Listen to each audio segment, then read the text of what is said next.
RSS ಕಾರ್ಯದರ್ಶಿ B L Santosh ವಿರುದ್ಧ ಅವಹೇಳನಕಾರಿ ಹೇಳಿಕೆಯನ್ನ ನೀಡಿದ ಕೇಸ್ಗೆ ಸಂಬಂಧಪಟ್ಟ ಹಾಗೆ ಮಹೇಶ್ ಶೆಟ್ಟಿ ತಿಮರೋಡಿಗೆ ಜಾಮೀನು ಸಿಗ್ತಾ ಇಲ್ಲ. ಬಿಎಲ್ ಸಂತೋಷ್ ವಿರುದ್ಧ ಅವಹೇಳನಕಾರಿ ಕೇಸ್. ಈ ಕೇಸ್ಗೆ ಸಂಬಂಧಪಟ್ಟ ಹಾಗೆ ಮಹೇಶ್ ಶೆಟ್ಟಿ ತಿಮರೋಡಿ ಅವರನ್ನ ಬಂಧನ ಮಾಡಲಾಗಿದೆ. ಇನ್ನೂ ಕೂಡ ಸಿಗದ ಜಾಮೀನು. 14 ದಿನ ಮಹೇಶ್ ಶೆಟ್ಟಿ ತಿಮರೋಡಿ ಜೈಲು ಪಾಲಾಗಿದ್ದಾರೆ. ಹಿರಿಯಡ್ಕ ಜೈಲು ಪಾಲಾಗಿರ್ತಕ್ಕಂಥ ತಿಮರೋಡಿ ಅವರು ತಿಮರೋಡಿ ಪರ ವಕೀಲರಿಂದ ಬೇಲ್ಗೆ ಅರ್ಜಿಯನ್ನ ಸಲ್ಲಿಕೆ ಮಾಡಲಾಗಿದೆ. ನಾಳೆ ಬ್ರಹ್ಮಾವರ ಸಂಚಾರಿ ಪೀಠದಲ್ಲಿ ಅರ್ಜಿಯ ವಿಚಾರಣೆ ಕೂಡ ನಡೆಯಲಿದೆ. ನಿನ್ನೆ ಆರೋಗ್ಯ ತಪಾಸಣೆ ವೇಳೆ ತಿಮರೋಡಿಗೆ ಹೈ ಬಿಪಿ ಆಗಿತ್ತು.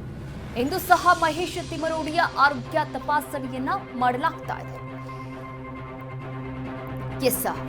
ಬಿಜೆಪಿಯ ರಾಷ್ಟ್ರೀಯ ಸಂಘಟನಾ ಕಾರ್ಯದರ್ಶಿ ಬಿಎಲ್ ಸಂತೋಷ್ ಅವರ ವಿರುದ್ಧವಾಗಿ ಅವಹೇಳನಕಾರಿ ಹೇಳಿಕೆಯನ್ನ ನೀಡಿದ್ರು. ಇದೇ ಆರೋಪದ ಮೇಲೆ ಹೋರಾಟಗಾರ ಮಹೇಶ್ ಶೆಟ್ಟಿ ತಿಮರೋಡಿ ಅವರನ್ನ ಬಂಧನ ಮಾಡಲಾಗಿದೆ. ಬ್ರಹ್ಮಾವರ ಪೊಲೀಸರು ಬಂಧನ ಮಾಡಿದ್ರು, ನ್ಯಾಯಾಲಯಕ್ಕೆ ಹಾಜರುಪಡಿಸಿದ್ರು. ಇದೀಗ ಅವರಿಗೆ 14 ದಿನಗಳ ಒಂದು ನ್ಯಾಯಾಂಗ ಬಂಧನಕ್ಕೆ ಒಪ್ಪಿಸಲಾಗಿರುವಂಥದ್ದು.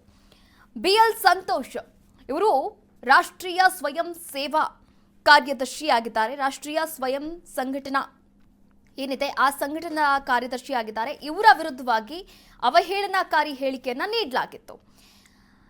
ಇದೇ ವಿಚಾರವನ್ನ ಇಟ್ಕೊಂಡು ಬಿಜೆಪಿಯ ನಾಯಕ ರಾಜೀವ್ ಕುಲಾಲ್ ಪೊಲೀಸರಿಗೆ ದೂರನ್ನ ಕೂಡ ನೀಡಿದ್ರು. 2 ಬಾರಿ ನೋಟಿಸ್ ನೀಡಿದ್ರೂ ಕೂಡ ಮಹೇಶ್ ತಿಮರೋಡಿ ಅವರು ವಿಚಾರಣೆಗೆ ಹಾಜರಾಗಲಿಲ್ಲ. 2 ಬಾರಿ ನೋಟಿಸ್ ನೀಡಿದ್ರೂ ಕೂಡ ಉತ್ತರವನ್ನ ನೀಡಲೇ ಇಲ್ಲ. ಯಾವುದೇ ಉತ್ತರ ಬರದೇ ಇರುವಂತಹ ಕಾರಣ ಉಜಿರೆಯಿಂದ ಅವರನ್ನ ವಶಕ್ಕೆ ಪಡೆಯಲಾಗಿತ್ತು. ನೀವೇನು ದೃಶ್ಯಾವಳಿಗಳಲ್ಲಿ ಗಮನಿಸ್ತಾ ಇದ್ದೀರಾ, ನಿನ್ನೆ ವಶ ಪಡೆದಂತಹ ಒಂದು ದೃಶ್ಯಾವಳಿಗಳು ವಿಜುವಲ್ಸ್ ಆಗಿರುವಂಥದ್ದು. ಇನ್ನು ಮಹೇಶ್ ಶೆಟ್ಟಿ ತಿಮರೋಡಿ ಅವರನ್ನ ವಶಕ್ಕೆ ಪಡೆದಂತಹ ಪೊಲೀಸರು ಉಜಿರೆಯ ನಿವಾಸದ ಬಳಿ ಹೈಡ್ರಾಮವೇ ನಡೀತು ಅಂತಾನೆ ಹೇಳ್ಬೋದು. ಇದಾದ ನಂತರ ಈಗ ನ್ಯಾಯಾಂಗ ಬಂಧನ ಆಗಿದೆ. 14 ದಿನಗಳ ನ್ಯಾಯಾಂಗ ಬಂಧನ ಕೂಡ ಆಗಿರುವಂಥದ್ದು. ಮಹೇಶ್ ಶೆಟ್ಟಿ ತಿಮರೋಡಿ ಅವರಿಗೆ ನಿರೀಕ್ಷಣಾ ಜಾಮೀನು ಕೂಡ ಸಿಕ್ಕಿಲ್ಲ. ಜಾಮೀನು ಅರ್ಜಿಯನ್ನ ಸಲ್ಲಿಕೆ ಮಾಡುವಂತಹ ಪ್ರಯತ್ನವನ್ನ ಕೂಡ ಮಾಡ್ತಾ ಇದ್ದಾರೆ ಮಹೇಶ್ ಶೆಟ್ಟಿ ತಿಮರೋಡಿ ಅವರ ಕಡೆಯಿಂದ. ಇನ್ನು ಸಾಮಾಜಿಕ ಜಾಲತಾಣದಲ್ಲಿ ಸಖತ್ ಆಕ್ಟಿವ್ ಆಗಿದ್ರು. ಸೌಜನ್ಯ ಪರವಾಗಿ ನ್ಯಾಯವನ್ನ ಕೇಳುವಂತಹ ನಿಟ್ಟಿನಲ್ಲಿ ರೋಷಾವೇಶದಿಂದ ಒಂದು ವಿಡಿಯೋವನ್ನ ಮಾಡಿದ್ರು. ಆ ವಿಡಿಯೋದಲ್ಲಿ ಆರ್ಎಸ್ಎಸ್ ಕಾರ್ಯದರ್ಶಿ ಬಿಎಲ್ ಸಂತೋಷ್ ಅವರ ವಿರುದ್ಧವಾಗಿ ಅವಹೇಳನಕಾರಿ ಹೇಳಿಕೆಯನ್ನ ನೀಡಿದ್ರು.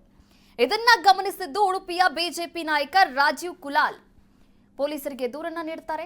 2 ಬಾರಿ ನೋಟಿಸ್ ಅನ್ನ ನೀಡ್ತಾರೆ ಮಹೇಶ್ ತಿಮರೋಡಿ ಅವರಿಗೆ ಪೊಲೀಸರು. ಆದ್ರೆ 2 ಬಾರಿ ನೋಟಿಸ್ ನೀಡಿದ್ರೂ ಕೂಡ ಯಾವುದೇ ಉತ್ತರ ಬರದ ಹಿನ್ನೆಲೆಯಲ್ಲಿ ನಿನ್ನೆ ಅವರನ್ನ ವಶಕ್ಕೆ ಪಡೆಯಲಾಗಿರುವಂಥದ್ದು. ಹೀಗಾಗಿ ನ್ಯಾಯಾಲಯಕ್ಕೆ ಒಪ್ಪಿಸಲಾಯಿತು. 14 ದಿನ ಬಂಧನವನ್ನ ಕೂಡ ಕೊಟ್ಟಿದೆ.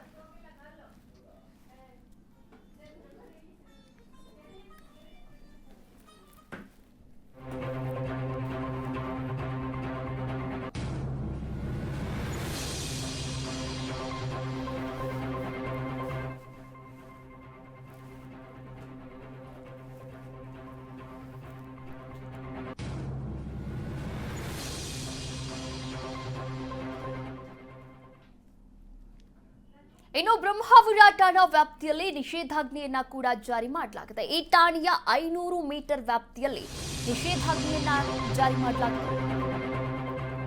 ಉಡುಪಿಯ ಬ್ರಹ್ಮಾವರ ಠಾಣಾ ವ್ಯಾಪ್ತಿಯಲ್ಲಿ ನಿಷೇಧಾಜ್ಞೆಯನ್ನ ಜಾರಿ ಮಾಡಲಾಗಿದೆ.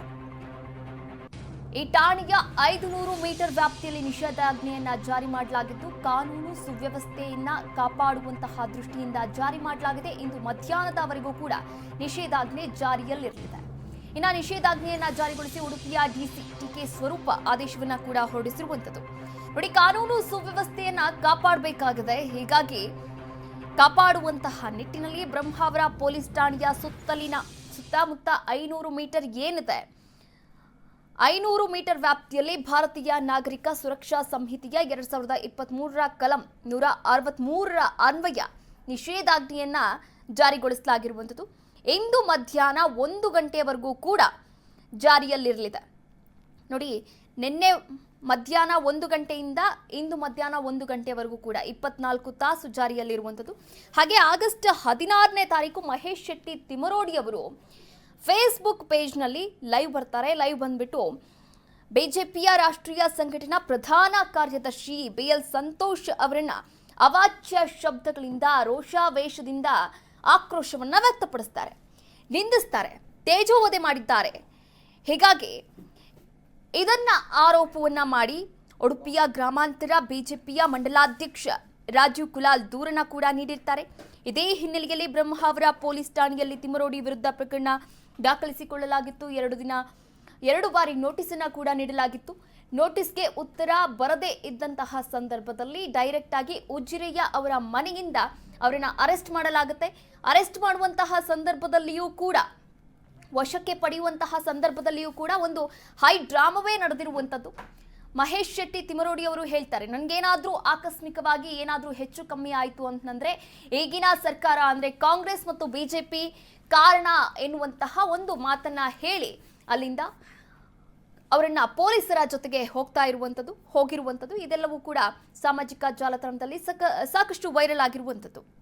ಒಟ್ಟಾರೆಯಾಗಿ ಇಂದು ಮಧ್ಯಾಹ್ನ 1 ಗಂಟೆವರೆಗೂ ಕೂಡ ಕಾನೂನು ಸುವ್ಯವಸ್ಥೆಯನ್ನ ಕಾಪಾಡುವಂತಹ ನಿಟ್ಟಿನಲ್ಲಿ ಉಡುಪಿಯ ಬ್ರಹ್ಮಾವರ ಪೊಲೀಸ್ ಠಾಣೆಯ ಸುತ್ತಮುತ್ತ 500 ಮೀಟರ್ ವ್ಯಾಪ್ತಿಯಲ್ಲಿ ನಿಷೇಧಾಜ್ಞೆಯನ್ನ ಕೂಡ ಜಾರಿ ಮಾಡಲಾಗಿದೆ.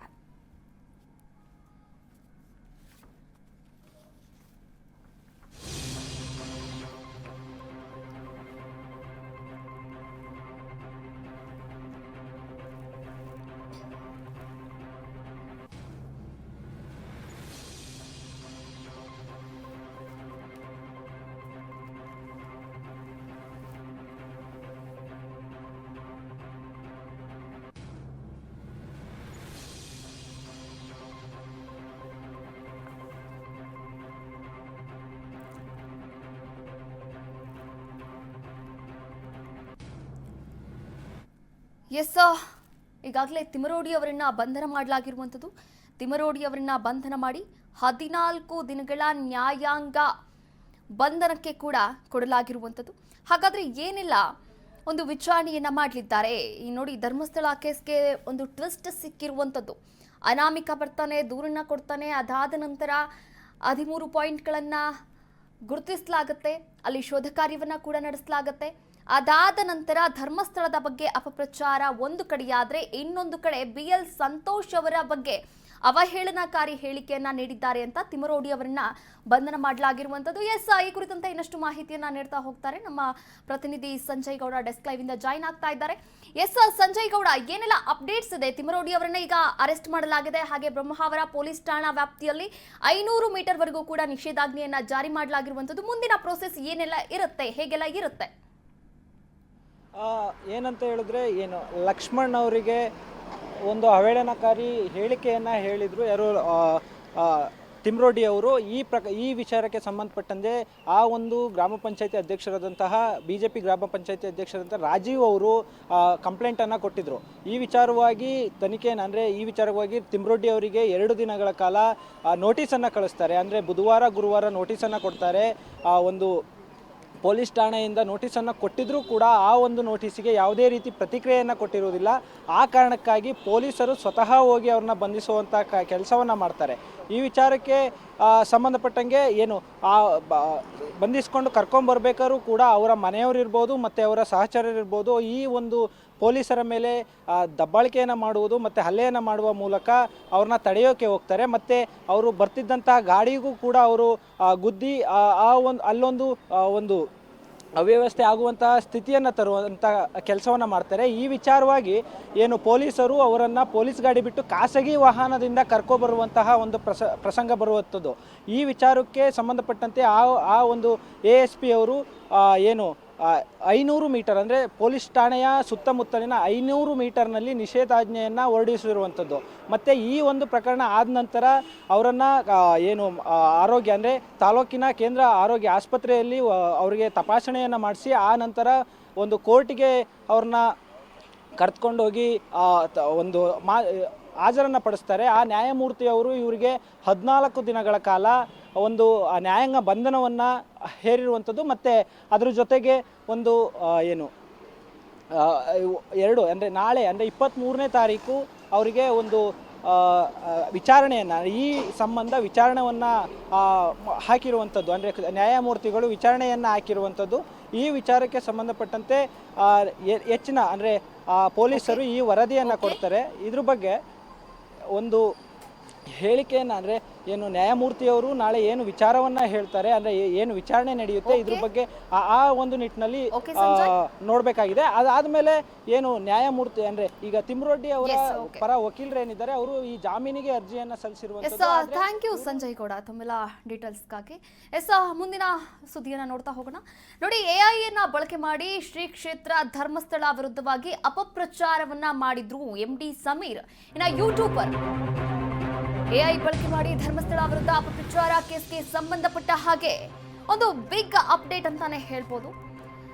ಇನ್ನು ಬಂಧನದಿಂದ ಸಮೀರ್ MD ಸ್ವಲ್ಪದರಲ್ಲೇ ಪಾರಾಗಿದ್ದಾರೆ. ಬಂಧನದ ಭೀತಿಯಲ್ಲಿದ್ದಂತಹ ಸಮೀರ್ಗೆ ನಿರೀಕ್ಷಣಾ ಬೇಲ್ ಕೂಡ ಸಿಕ್ಕಿದೆ. ಆದ್ರೂ ಯೂಟ್ಯೂಬರ್ ಸಮೀರ್ಗೆ ಸಂಕಷ್ಟ ತಪ್ಪಲ್ಲ ಕೂಡ. 4 ವಿರುದ್ಧ ದೂರನ್ನ ದಾಖಲಿಸಿದ್ದಾರೆ. ಸಾಮಾಜಿಕ ಕಾರ್ಯಕರ್ತ ಸ್ನೇಹಮಯಿ ಕೃಷ್ಣ, ತಿಮರೋಡಿ, ಗಿರೀಶ್, ಸಮೀರ್ ಹಾಗೆ ಸುಜಾತ